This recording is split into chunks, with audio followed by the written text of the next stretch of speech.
Olá, pessoal. Sejam bem-vindos. Essa é a segunda aula da semana 2. Na primeira aula, a gente tratou sobre o conhecimento empírico, conhecimento teológico e filosófico, né? E agora a gente vai entrar aí no conhecimento científico, tá? E fazer uma comparação entre os três, né? E aí com alguns exemplos trazidos aí para o campo da gestão da produção industrial, ok? Então, o conhecimento científico, né? Pegar a caneta aqui. O conhecimento científico, tá? Ele é um conhecimento singular, né? Por sua abordagem metódica e sistemática. É um tipo de saber que é adquirido por meio do método científico e consiste na formulação de hipóteses, no delineamento de experimentos, na coleta e análise de dados e na elaboração de conclusões, tá? Então, o conhecimento científico ele se baseia aí na formulação de hipóteses, no delineamento experimental, na coleta e análise de dados, tá? E, finalmente, na conclusão e refinamento. Então, essas são as quatro etapas, tá? São as quatro etapas aí do método, né? No conhecimento científico, a gente vai delinear essas quatro etapas de agora em diante. Tá? O conhecimento científico ele é considerado provisório, né? Ou seja, ele está sempre sujeito a revisão e refinamento à luz de novas evidências. Essa flexibilidade permite a constante evolução de nossa compreensão do mundo, né? Esse conhecimento ele caracteriza-se pela ênfase em evidências empíricas, pela testabilidade e pelo contínuo aprimoramento das teorias à medida que novas descobertas surgem. Ele é então baseado aí no método científico, né, que abrange essas quatro etapas aqui, ok? A gente vai falar um pouquinho de cada uma delas. Tá? A primeira etapa é a etapa de formulação de hipóteses. Tá? Essa etapa de formulação de hipóteses ela representa uma etapa basilar no conhecimento científico, né, constituindo aí se constituindo o alicerce, né, sobre o qual se edifica todo o processo investigativo. Uma hipótese ela consiste em uma explicação ou uma predição provisória acerca da relação entre duas ou mais variáveis. Essas variáveis são passíveis de serem testadas por meio de observação, seja observação empírica ou experimentação controlada. Tá? O processo de formulação de uma hipótese ele se inicia com a imersão no problema ou fenômeno de pesquisa e em estudo.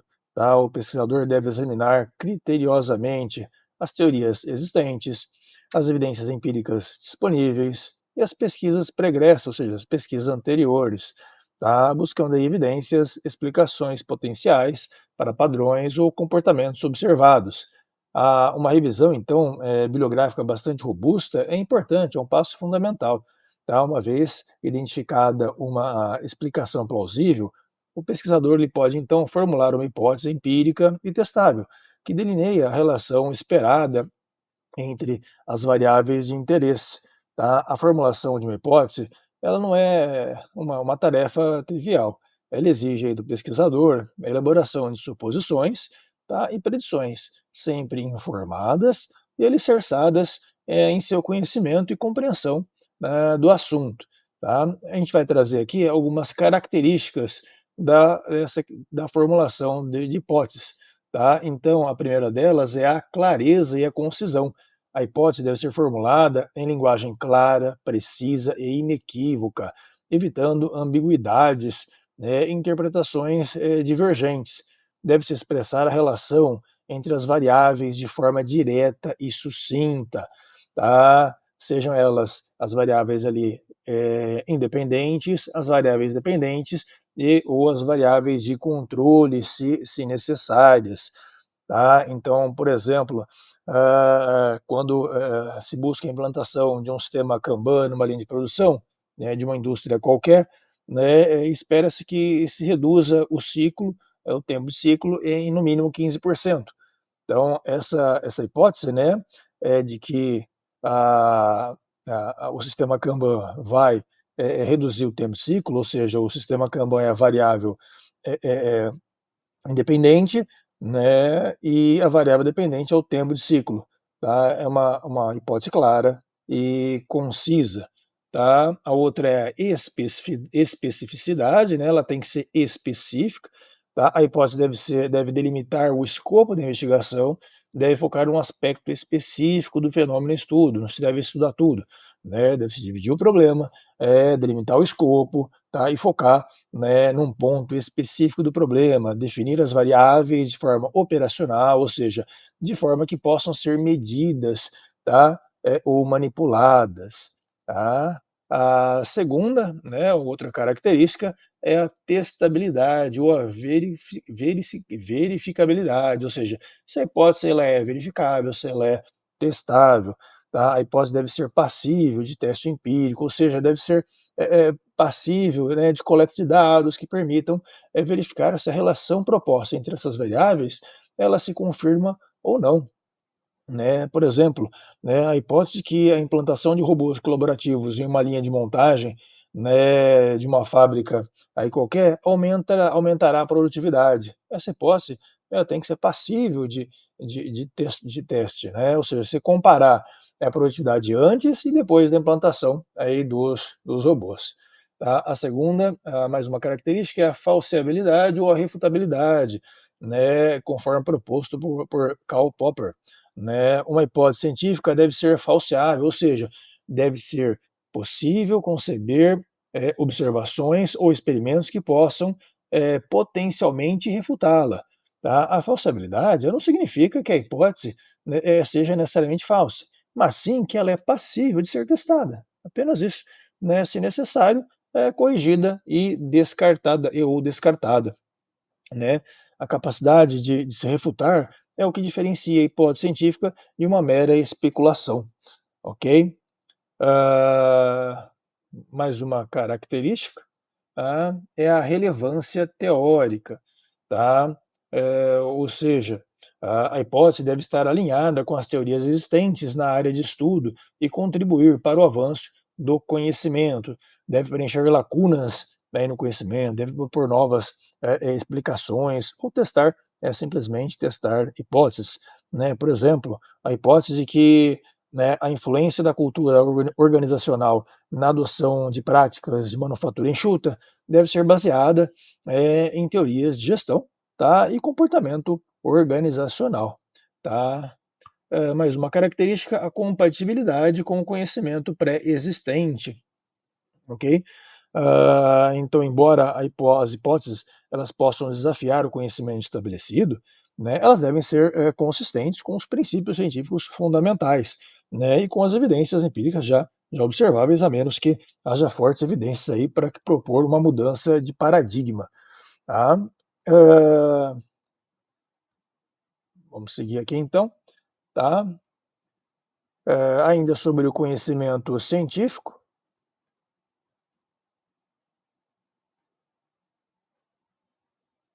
a formulação de hipóteses, e a gente vai classificar aqui as hipóteses, tá? Em quatro hipóteses, né? A primeira é a hipótese nula, a hipótese H0, que chama-se de H0, né? Ou hipótese nula, ela expressa a ausência de relação entre as variáveis ou a ausência de efeito do tratamento, tá? É uma hipótese que busca refutar, né?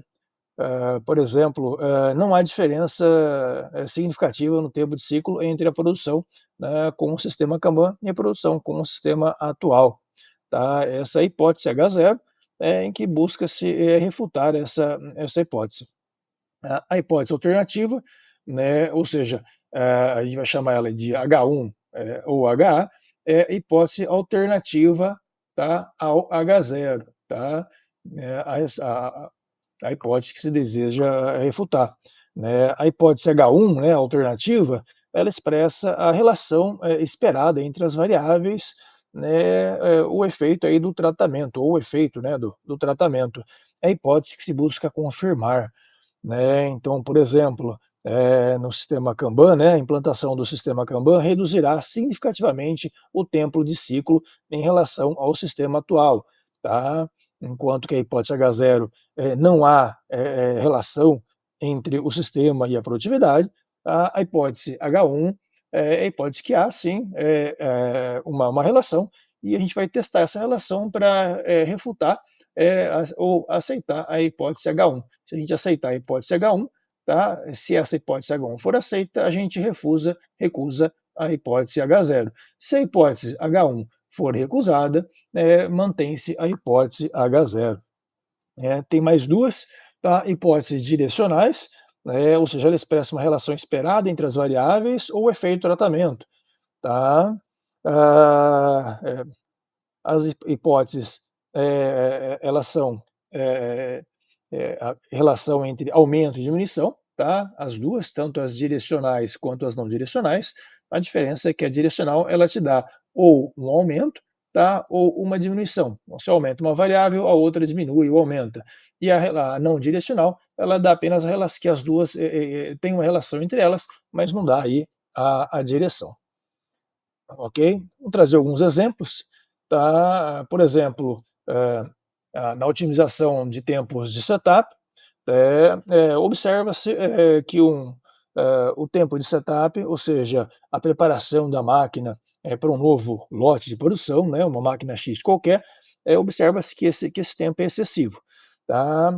Impactando negativamente na produtividade. Então, a nossa hipótese H1 é que, né, a hipótese que a gente quer testar é que a utilização de um novo sistema de fixação rápida da ferramenta, por exemplo, reduzirá o tempo de setup em pelo menos 20%. Então, essa é a hipótese H1, a hipótese que a gente quer testar para aceitar ou recusar essa hipótese, né, em relação à hipótese H0. Tá? Um outro exemplo que é a melhoria da qualidade de um produto, né? Então, constata-se, por exemplo, um alto índice de defeitos em um determinado produto, tá? Então, a gente vai testar uma hipótese, tá? Uma hipótese para que tenha aí um alto índice de defeitos nesse produto X qualquer, de que uma alteração, por exemplo, no forno, né, uma alteração em 5 graus no forno durante o processo de produção, pode reduzir o número de defeitos em 15%. Então, a gente vai testar essa hipótese. Tá? Mais um exemplo. A implantação de um novo layout. Tá? Então, por exemplo, observa-se aí que em uma determinada indústria o fluxo de materiais ele é ineficiente. Tá? É uma fábrica X qualquer e observa-se um fluxo ineficiente de materiais. Tá? Então, a hipótese é de que a implantação de um layout celular pode melhorar o fluxo de materiais e reduzir o tempo de ciclo em 10%. Essa é a nossa hipótese H1. Tá? Então, a gente tratou aí algumas características, né, em relação à hipótese e alguns exemplos. Tá? Vamos passar agora para a próxima etapa, que é o delineamento experimental. Tá? Então, a próxima etapa, uma vez formulada a hipótese, de maneira bastante assertiva, a gente passa aí para o delineamento experimental. Tá? Então, o que seria o delineamento experimental? Ele envolve aí o planejamento, tá? E a estruturação, né, criteriosa do experimento. Tá? Então, ela envolve um planejamento e a estrutura do experimento, de forma sempre criteriosa, né, para que se possa aí testar a hipótese. Então, você define as variáveis independentes, que serão manipuladas, né, as variáveis dependentes, que serão medidas, e, caso seja necessário, o grupo de controle, né, as variáveis aí que fazem parte do grupo de controle, de forma a assegurar que os dados coletados possam responder eficazmente à pergunta da pesquisa em questão, ou seja, que possa responder a hipótese aí que quer ser testada. Né? Esse processo ele não é uma mera formalidade, tá, o delineamento experimental, mas ele é um componente crítico que capacita o pesquisador a extrair conclusões significativas, tá, a contribuir aí com a evolução no conhecimento. Um delineamento experimental robusto ele vai permitir que se a inferência casual, né, ou seja, estabelecer a relação entre causa e efeito entre as variáveis, tá? Então aí a definição das variáveis ele é muito importante para que se possa aí depois estabelecer uma relação de causa e efeito, tá? Para minimizar, né, a influência de fatores de confusão ou variáveis intervenientes, né? Então, um delineamento bem experimental, bem planejado, estruturado e executado é essencial para que possa se obter resultados válidos, confiáveis e que sejam generalizáveis, contribuindo significativamente para o avanço aí da ciência e do conhecimento tecnológico nas mais variadas áreas do conhecimento, tá? Na sequência, a gente traz aí alguns exemplos, tá?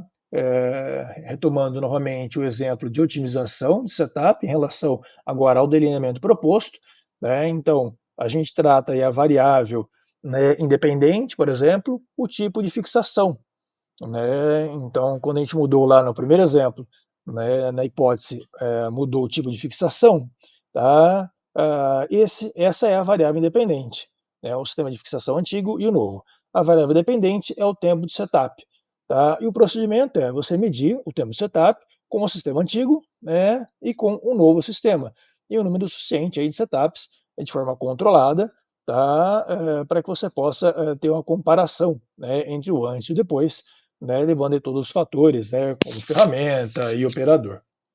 Tá? A segunda é a melhoria da qualidade do produto, né, em que a variável independente, né, lembra, a hipótese era de mudança na temperatura do forno, tá, e diminuição, né, dos defeitos. Tá? Então, a variável independente é a temperatura do forno, a variável dependente é o número de defeitos. Tá? Então, o procedimento é produzir lotes, né, do produto com a temperatura atual do forno e com a temperatura alterada, em um número significativo de lotes para que se possa fazer uma comparação. Tá? O terceiro é a implantação do layout. Né? Aqui pode ser feito tanto na forma de uma simulação computacional ou implementação, né, em um projeto piloto. Né? A variável independente, tá, é o layout, né, que se mudou, o layout antigo versus o layout novo, que foi proposto, né, na fase de hipótese, o layout celular. Tá? Então a variável dependente, o independente é o layout, a dependente é o tempo, tá? E as distâncias percorridas pelos materiais. Então, você pode fazer uma simulação computacional desse fluxo né, de materiais, de distância percorrida, tá? Ou implementar um sistema piloto e fazer a medição. Tá? A fase de coleta e análise de dados é a seguinte, tá? É uma fase aí que constitui, tá, um processo bastante complexo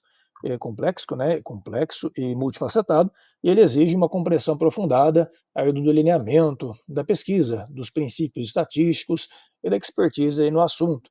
Ou seja, a parte estatística ela é bem pesada e bem carregada nessa análise dos dados para que se possa obter aí resultados confiáveis e tomar as decisões assertivas. Né?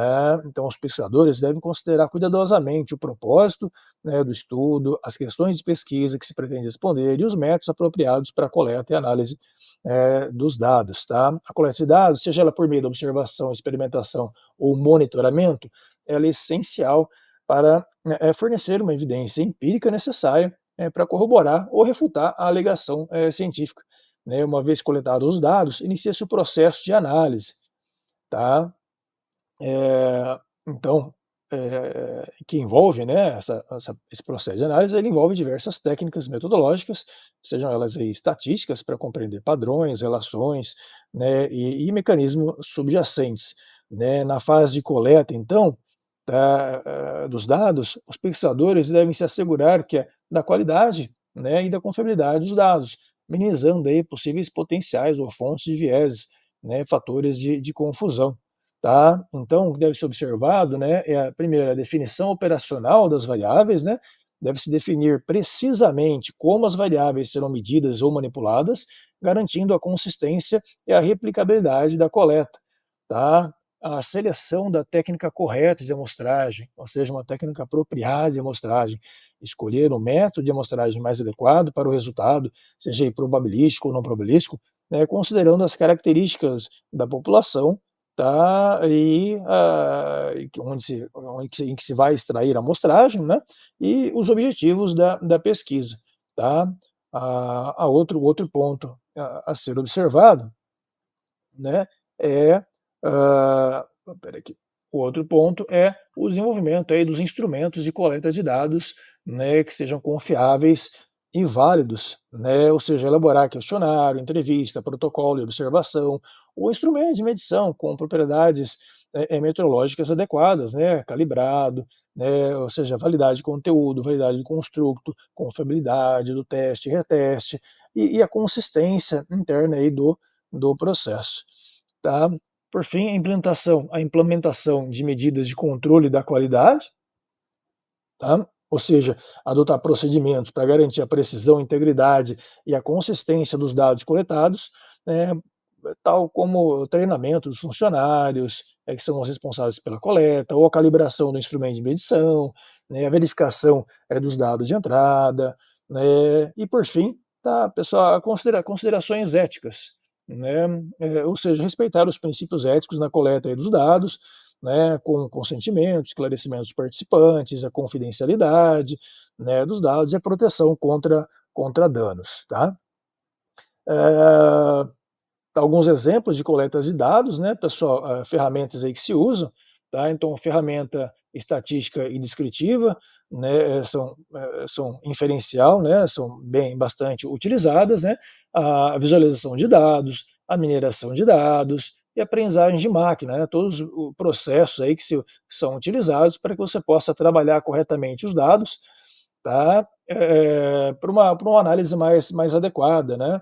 Então você pode usar aí estatística descritiva, né, para resumir e descrever características dos dados, né, usando aí medidas de tendência central, como média, mediana, moda, medida de dispersão, né, que é o desvio padrão, variância, amplitude, né, cálculo ali de teste T, A nova, Q quadrado, né, e até mais recentemente a utilização ali de aprendizagem de máquina, né, para automatizar a tarefa de análise dos dados, tá?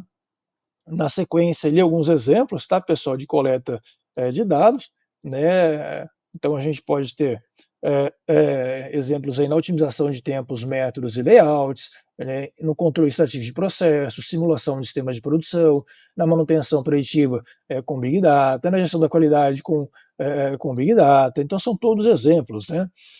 Por exemplo, através da cronometragem e análise de movimentos, você consegue identificar que um operador gasta tempo excessivo buscando ferramentas. Tá? Então, você pode implementar uma solução em que o posto de trabalho é reorganizado, colocando ferramentas, aquelas mais utilizadas, ao alcance do operador, e aí você pode reduzir com isso o tempo de ciclo da tarefa. Então, em relação aí a otimização dos tempos e métodos, né, em relação ao controle estatístico de processo, através da coleta de dados, por exemplo, do diâmetro de eixos produzidos em um torno automático e da construção de um gráfico, uma carta X barra e R, você pode identificar se o processo é instável e atuar aí no processo. Você pode simular sistemas de produção através de softwares, né, ou implementação aí de pontos, né, na fábrica, projetos pilotos na fábrica, né, em relação ali a gestão da qualidade, Big Data, através da análise de dados de inspeção da qualidade e reclamação, por exemplo, de clientes, você pode identificar, né, um alto número de produtos que apresentam um defeito na pintura, né, e procurar qual é a fonte desse defeito na pintura, tá? Bom, aí foram alguns exemplos, né, mais rapidamente, estamos caminhando aí para o final. Tá? E finalmente ele a conclusão e o refinamento, né, dos dados, tá? A gente tem aí o objetivo da conclusão do refinamento é alcançar conclusões, né, e refinar, né, a compreensão científica, né, e ela é não linear, tá? Então ela não é, né, algo linear, né? E é o cerne, né, do método científico, ele reside aí no profundo ceticismo em relação aos resultados de conclusão. Né? Os cientistas, então, eles estão constantemente sendo desafiados a procurar novos métodos, novos estudos, novos experimentos para validar aí os seus resultados. Né? Então, não é um método linear. tá? É um caminho tortuoso de validação, tá? De checklist, de conferência, análise por pares. Então, quando você publica um resultado, esse resultado é analisado, checado, né, por toda a comunidade científica, né? Então, ao contrário aí do teste de hipótese, né, que é linear, né, é frequentemente apresentado nos livros, o processo real de raciocínio da interpretação científica ele é fundamentalmente mais complexo e iterativo por natureza, tá? Então, ali um ciclo contínuo de questionamento e replicação, né? Sempre se questionando, replicando o experimento, refinando o experimento, de forma a melhorar, né? E a obter conclusões mais assertivas, né? Levando em consideração sempre um exame crítico, né? Das conclusões, tá? E disposição para revisar teorias, ou seja, o conhecimento científico não é um dogma, então as teorias estão sempre passando por processos, né? De revisão, tá? Ali alguns exemplos, tá? Modelagem e simulação, né? Imagine um modelo de simulação e uma linha de montagem que prevê um aumento de 15% na produtividade com a implementação de um novo layout, né? De novo, lá em relação ao layout antigo, implementação de um layout celular, né? Após a implementação real do layout, os dados de produção são coletados e comparados com previsões do modelo, né? Se houver discrepâncias significativas, o modelo é revisado e refinado, tá?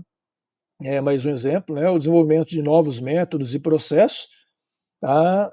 Por exemplo, imagine um novo método de soldagem, que um novo método de soldagem é desenvolvido em laboratório e demonstra uma alta resistência em testes de tração, né? Antes de ser implementado no linha de produção, esse método ele tem que ser testado em um ambiente piloto com diferentes materiais, diferentes condições, para que se possa verificar a sua eficácia, identificar possíveis problemas, tá? E finalmente, né, a implementação de sistemas, tá? Vamos imaginar aqui que uma empresa, né, implementou um sistema de manutenção preditiva baseado em IoT, Internet das Coisas. Tá? As conclusões sobre a eficácia do sistema elas são avaliadas continuamente, monitoradas, tá? E a redução, você consegue monitorar, né, a redução aí dessas paradas não programadas e o custo de manutenção. Então, esse sistema ele pode ser ajustado, refinado, com base nos dados da coleta, tá? E novas tecnologias disponíveis. Tá? Então é importante a gente lembrar que a ciência, o conhecimento científico, ele segue um método estruturado, bastante elaborado, tá? É um método científico, tá? E não é um conhecimento dogmático, não é um conhecimento fixo, ele é mutável, né? Ou seja, ele está em constante desenvolvimento. Tá? Pessoal, chegamos aqui então ao final, né, de mais esta semana, tá? Semana 2. Então, essa foi a segunda aula da semana 2 e a gente parte aí, na sequência para a terceira semana. Muito obrigado e um abraço a todos.